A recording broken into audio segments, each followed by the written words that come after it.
এই পৃথিবী থেকে আল্লাহর নবী মুহাম্মদুর রাসূলুল্লাহকে বিদায় করে দেওয়ার জন্য আমি ওমর ইসলাম গ্রহণ করার আগে রাতের নিশীথে রসুলের পেছনে পেছনে দাওয়া করলাম, আর মনে মনে ভাবলাম আরে কি নিরিবিলি পরিবেশ পাইলে নবীকে আঘাত করো, কিন্তু না, ও পৃথিবীর মানুষেরা।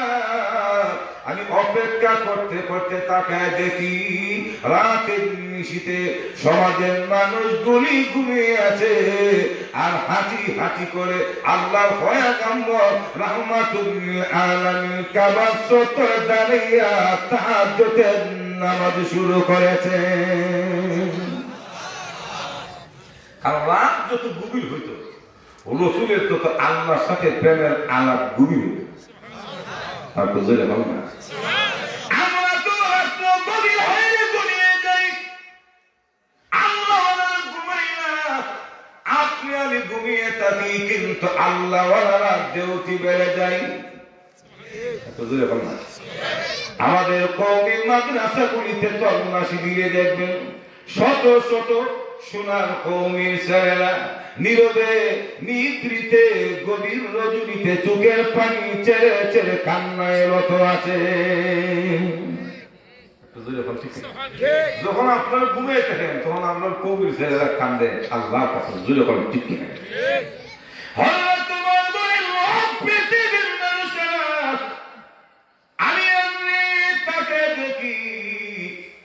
আল্লাহর পয়গম্বর কাবার চত্বরে দাঁড়িয়ে তাহাজ্জুদ শুরু করেছে।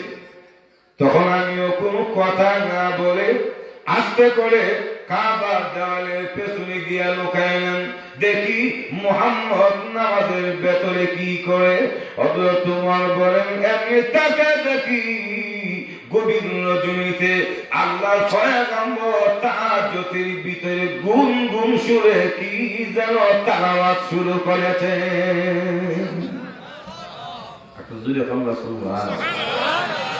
নামাজের ভিতরে কি এসে করে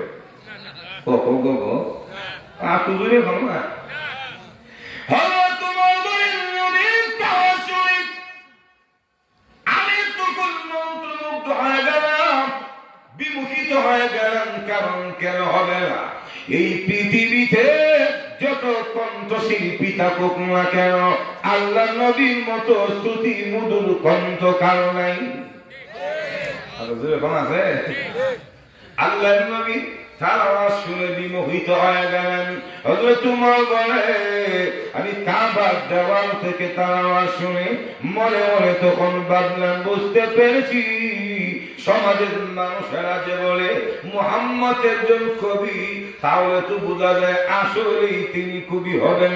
হ্যাঁ, কবি হইল ছোট মাপের কোনো কবি না, বড় মাপের কবি হবে।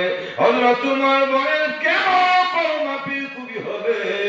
নিজে নিজে কল্পনা করে নিজে নিজে ভাবতে শুরু করেছেন।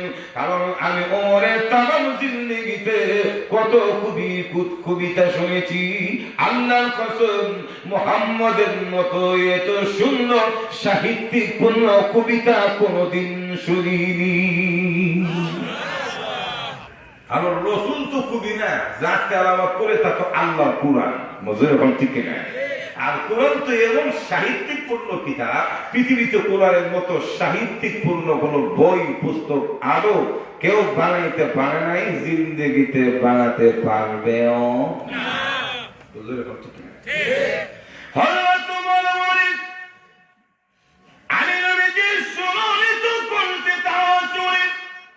মনে মনে যখন ভাবলাম মুহাম্মদ কবি, মনে মনে এমনি কান্না গায় শুনি আল্লাহর পয়গম্বর নামাজের ভেতর থেকে জবাব দিলেন, ওমরে আমি কবিতা পড়ি না।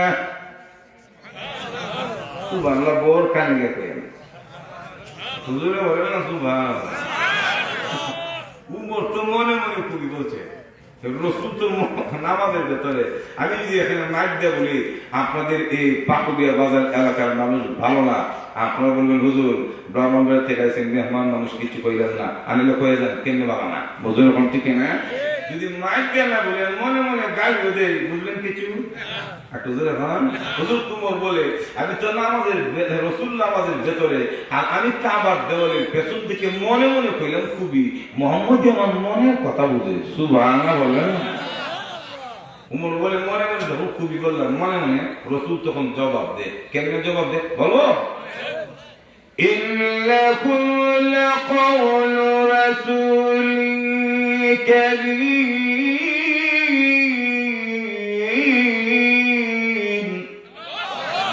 وما هو بقول شاعر